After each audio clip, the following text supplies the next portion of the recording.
Welcome into the Not All There podcast. It's me again, Chad, and we are warming up for part 2 of my conversation with Jim. I really hope you enjoyed the first one.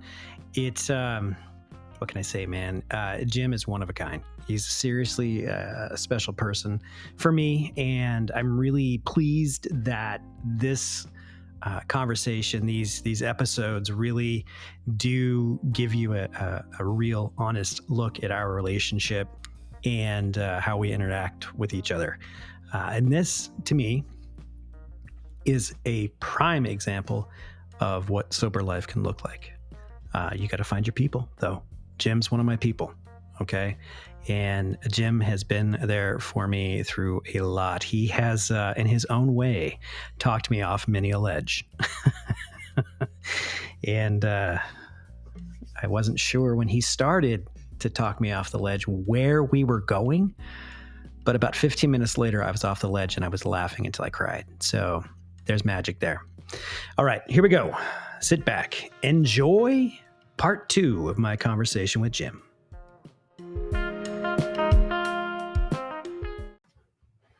All right. So so you're drinking, what, college? Is that kind of when it started picking up? Out of college? This is in the mid between sophomore and junior year. Okay. So when I went back, I still didn't really drink a lot. I was, not that I recall, just, whatever, when there's a kind party. Of socially. Yeah. Yeah. So, and then, and you were in Georgetown? Yeah. So then I finished, basically 3.5 years. I would have finished, but I screwed up. I was pissed. What were you pissed about? Probably my father. And then something happened. My mom didn't think I was going to go back. She was worried. Some people didn't think I was going to go. I had a girlfriend, Kate. She was super cool. And there was, because my dad hadn't been around, my mom's very young. She was 19 when I was born. So, oh, shit. I don't think I knew that. Yeah. So when my friends met her, she was an attractive woman. Oh, you had that mom. And my friends from Cotton met her and they're like, whoa, dude. And they're surprised she was young. There's always a guy that has that mom. So not in like some Bond girl kind of way, but no, but just like, yeah, I got you. And a great personality, very open and warm, Aries. So I got back to Georgetown. I finish. I'm a little out of sync because everyone else graduated earlier. I don't really have a graduation. No one comes. My mom's like, well, what's the point? You haven't really finished. I had one course to finish. It was Jane Austen. I'm like, it's Jane Austen. I'm going to nail it. I got to see. Not that I keep track of these things, but. Hey, I thought you weren't a resentment guy. But I did trash. My GPA had been very high and all of that. A lot of that went in the tank. So you're not a Sense and Sensibility person, I take it. Well, I actually like Jane Austen because she was an original. Yeah. And when you think of the time, she's writing, my sister's doing, it still sounds modern. That's true. The backdrop, people in jodhpurs and that's weird. She's writing during like the Napoleonic Wars and right after, and a lot of men aren't around. They're dead. So there's a lot more competition for men. So it makes a certain amount of sense. In England, a little bit more than obviously the rest of the continent's ravaged, but England's a bit insulated. So I worked for 2 years in a bank consulting firm, and I think I want to be an antitrust lawyer. These people were all about the banking industry under Reagan. There was a lot going on. This was before the S&L collapse. There was a lot of consolidation going on, and we were doing that. And I started out as an office flunky, but I got myself some little promotions and I'm writing things, part of the briefs to the Justice Department. It was weird, but I knew I couldn't go further without a law degree. So I finally decided to do that. Law school is Georgetown as well. So, but I did drink since I lived in a group house with these guys. We talk about stuff like this, only we would also be stoned. And so it was a lot more interesting. Thursday night, you'd watching Cheers, ER, and whatever Cosby. Was the other show. Cosby. Wasn't Cosby? I did not watch Cosby. Thursday? Even before I knew he had issues, I didn't care too Cheers, much. Cheers. But there was like that NBC line. Yeah, Seinfeld. And those people like Brooks would go on to do, did he do Friends? I don't know. No, he did not, but he did And Cheers and Burroughs. James L. Brooks did a bunch of stuff, but he also did movies. Yeah. And he did. Was it ER that was in there? It was saying elsewhere. I can't remember. But James L. Brooks did. I believe he did. He did some big show. Oh shit! He did shows, but he also did movies. Like As Good as It Gets. I know he did that. But what was the Terms of Endearment? I think he also did that one too. So, there you are. You're after college. One of our friends worked in the DNC. So that was fascinating to hear him. I bet. And Jewish guy from Cincinnati. He was great. Super interesting guy. We'd smoke cigarettes, pot, have a little, wouldn't drink a lot. It was more that like now, that pseudo intellectual experience I'm trying to give people and make them feel good. You're just like, what Cheers says about the state of the universe. Yeah, and tell me what your views on Alien again, Jim. Yeah. So Woody Harrelson represents who in this? Talk about an actor who made a transition. Jesus. We should, recovery, right? I don't think he had an addiction problem, but it does show a major transition. So drinking there, but it was really, then I came home to go to law school, commute to save money, and I would drink, smoke some pot, eventually quit the pot, and go downtown to, it was the 80s, new wave music, dancing. I had a blast. So it was about that. I remember enjoying drinking. I remember thinking like, oh, drinking's so much fun or cool, or I need it. And I would study and I'd read books and like sip some freaking bourbon or whatever the hell. It was really after that it got bad. Yeah. And I had my great job. I got married. And it was really that it was bad. And I knew it. And but I didn't want to quit. It's too. Why? Just the hassle, or? Do you have your big book? It's right there, man. I got my mini. I want to pause the recording here. Okay. We read all this and that, but as time has gone on, the doctor's opinion for me. Yeah. Here's a guy. I don't know how many addicts he saw, 10,000 or what, but where is it here? Men and women drink essentially because they like the effect produced by alcohol, period. There you go. That's it. So to make it more dramatic, I'll compare, everyone's seen Dirty Harry and the Scorpio, the serial murderer, and he's meeting the commissioner and the mayor, and they think they've taken care of this or whatever. He's a one-off, and Harry says, no, he's going to do it again. And they go, what do you mean? How did you know? How do you know? And someone says, why do you think that? Because he likes it.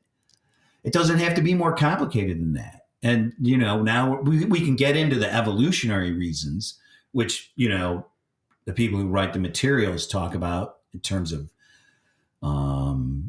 step 6 and instincts run wild. And they're not really thinking evolutionary terms, but they do even talk that way. These are the things we needed for survival. So you could go more, what little I know about biochemistry, glucose runs the brain. It's a sugar. So is alcohol. It's very rare. In the environment, hard to get. Sugar is very rare. Look at the molasses story. What's molasses? Sugar. That's why it's so valuable. Where could it be grown? Only in the West Indies. And so one of the last places to give up on slavery, because it was very economical to use slaves. Just bring in more when the machinery runs out. So, and very hard work and the diseases in that environment. So sugar. So it's rare. So is there a sugar? Look at people. I know I do.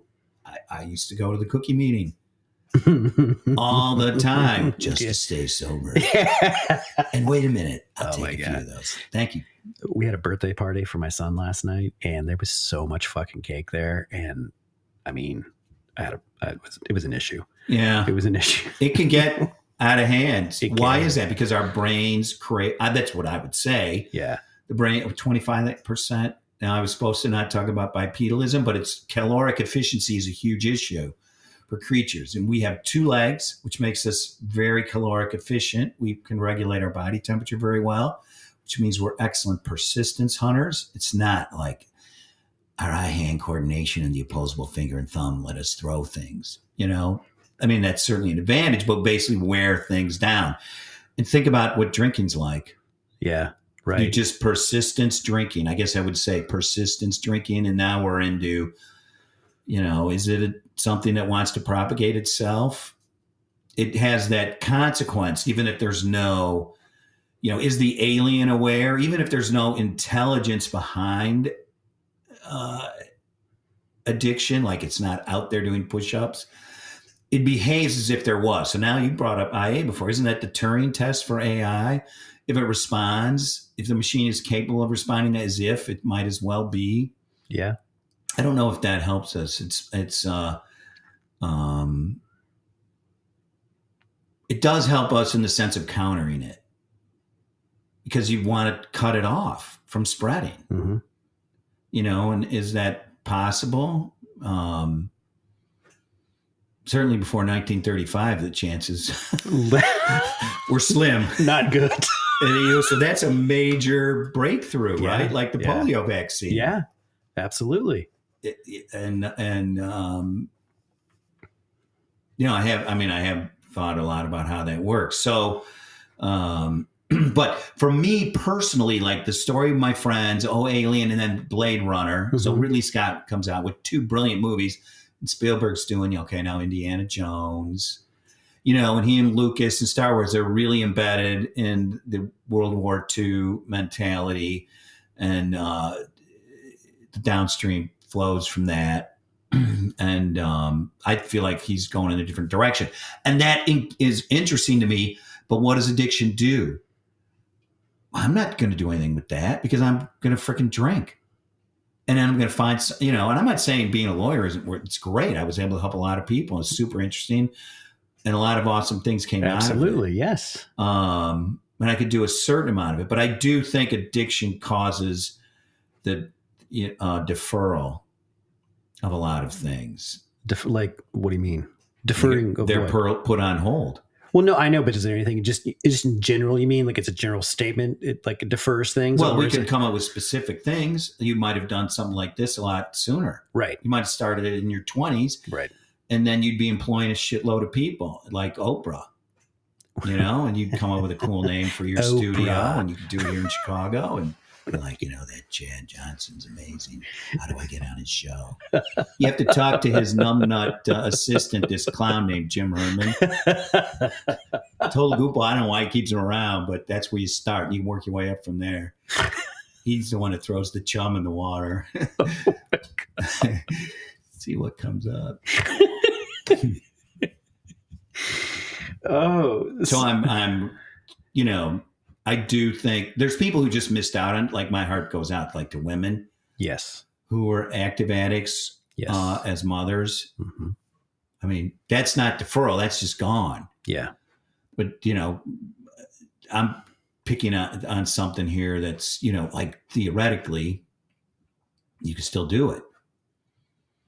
Theoretically, yeah. I mean, like you're doing this. Yeah. So here I am. I'm talking about Alien. My friends didn't want to hear about it in 1980 or 77, whenever it came out.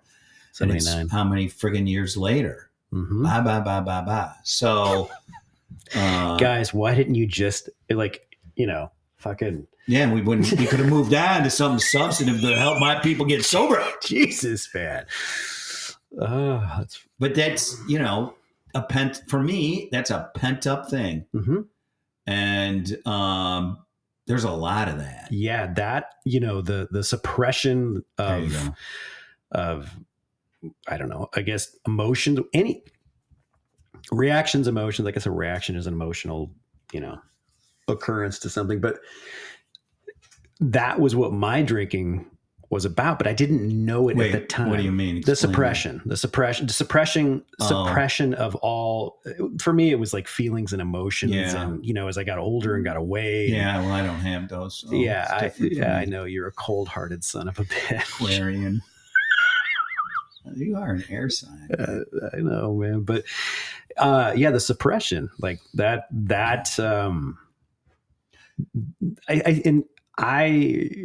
In my recovery, that was a really difficult thing for me to get through, was what I had suppressed finally had to come to the surface. And I had to figure it out. Because, I mean, you know firsthand, like of the shit that I was going through, and how I don't think I would have been able to get to where I am without the, like, I guess, support system. A thing that I have been trying to champion for people who are in recovery, early recovery. It's like, whether you choose to go through the AA route, which is where you and I met, and that's how we choose to stay sober. The through line, the continuum, is that it's the people. You have to have a group of people around you, or you're not going to be able to do this shit on your own. All right. Well, then I will talk about something I skipped over, and I don't want to burden this with like a million topics. The Dunbar number. Oh. So there's this British anthropologist. Have I talked about this? The Dunbar limit? The Dunbar, maybe. It sounds familiar to me, but I don't know if I heard it from you. One of the things anthropologists have been trying to figure out is why the neocortex, which is the newest part of the brain, the front part, is bigger in different primates. We're a primate. Yeah. And there's been different theories over the years. We need brains, bigger neocortex to use tools, which actually tool usage goes back, I don't know, a million years. So,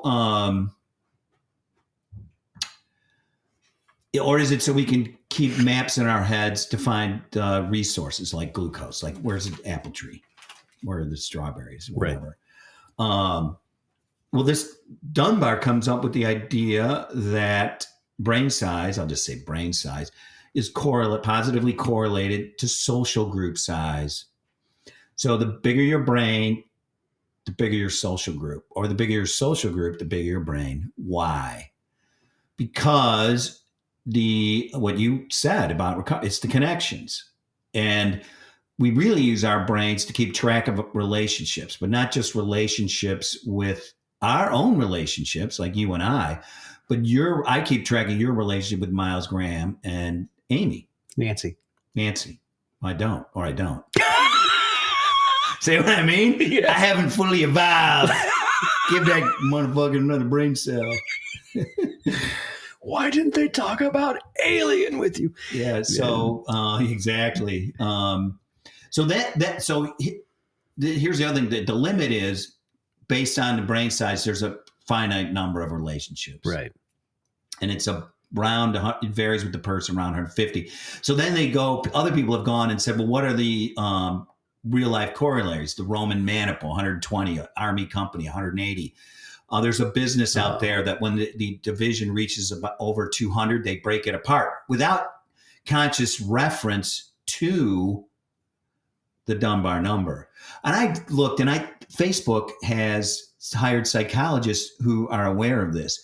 Because if you think about it now, going back to the tool user from a million years ago, his name was Homo habilis, handyman, used, a rock with an edge. My God. So what is it's a tool, like an atlatl extends your leverage, makes your arm longer. You can throw a spear further. Right. Facebook extends your neocortex, like a calculator, more math, so you can keep track of more relationships, or you think you can. Right. That's, I think is what's going on there. And so other people have done things like these other Brits on mass transit and GDP and municipalities, figuring if you bring more people in, you get more connections, you get more economic activity, you get more growth. So now you're talking about it in terms of recovery. Right.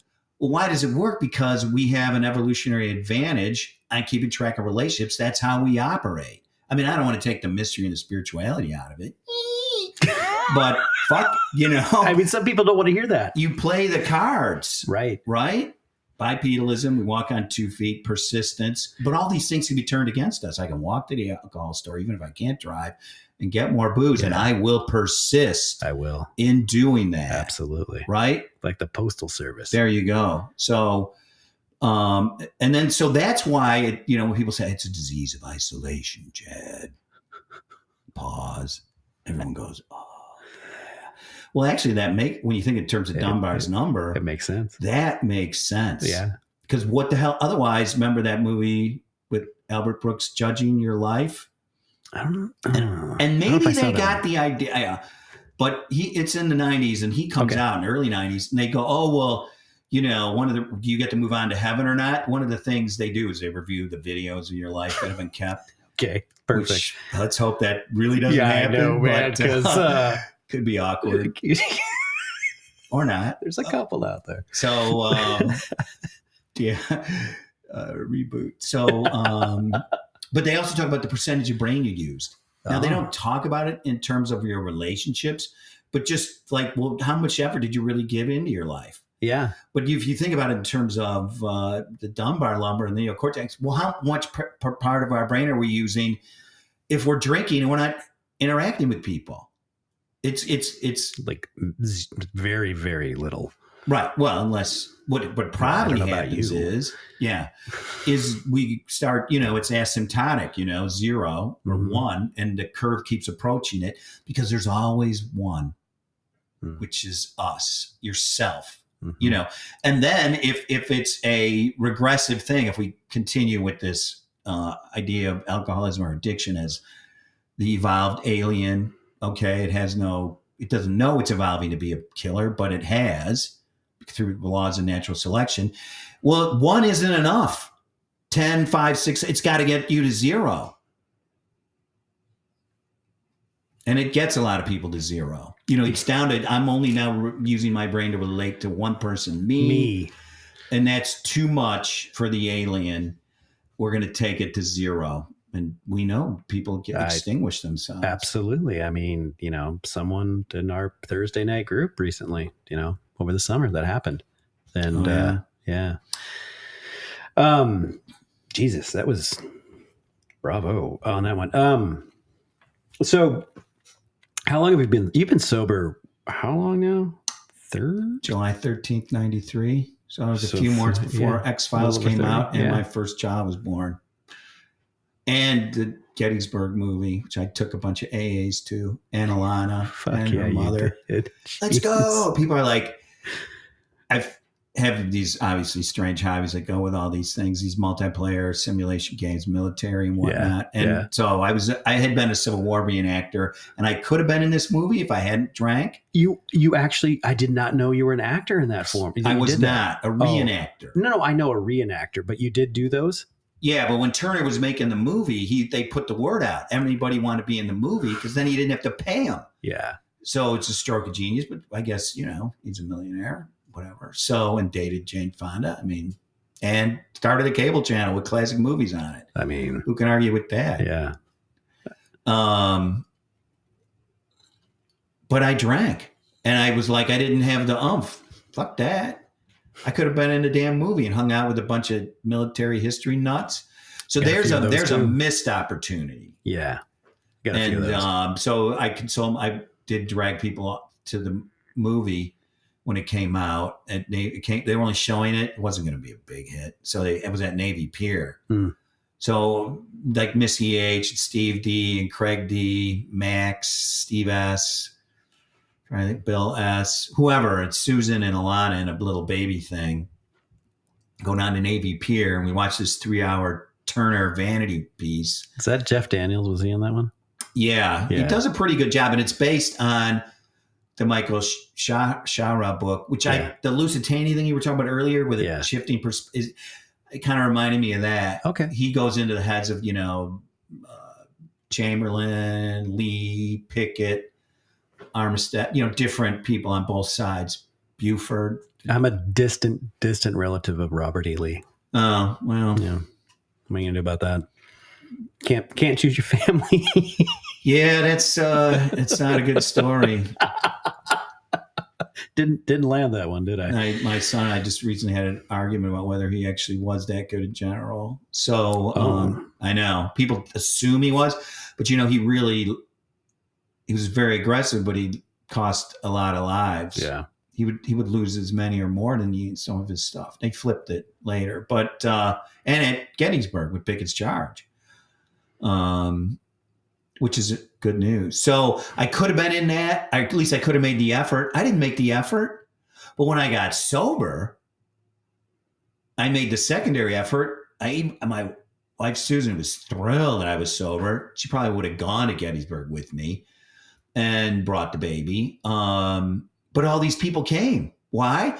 Because it just, now that no one's drinking, you just want to fill your time with something. Mm-hmm. And we're going to go do this movie. They had zero interest. They've heard of it and the Gettysburg Address. And, you know, the Civil War was important, right? And everybody came and watched this movie down in Navy Pier. It's like 3 hours long. And, it's not the Jeff Daniels does a great job, and that's pretty interesting. But let's just say it drags at places, I mean, how can it not? But to me, I remember that because all these people came. There's that support. There's that connection you're talking about. And it didn't really matter in what environment it took place. I mean, it mattered to me. In that sense, I wasn't that involved. We're going to do my thing. And I would do that later with these same people. I'd bring these games. Everyone would sit around and nothing would happen, but people would be like, okay, what happens next? Well, you're the Assyrians, you're the Babylonians, you're the Egyptians, you're the Illyrians, and you're the Iberians, okay? And we're going to have these civilizations on this map of the Mediterranean. People are like, yeah. Okay. All right, man. Let me know when the next century passes. Oh, it's by millennia. That's better. Otherwise, Herman, this game would never end. If we were doing it by centuries. Oh my God.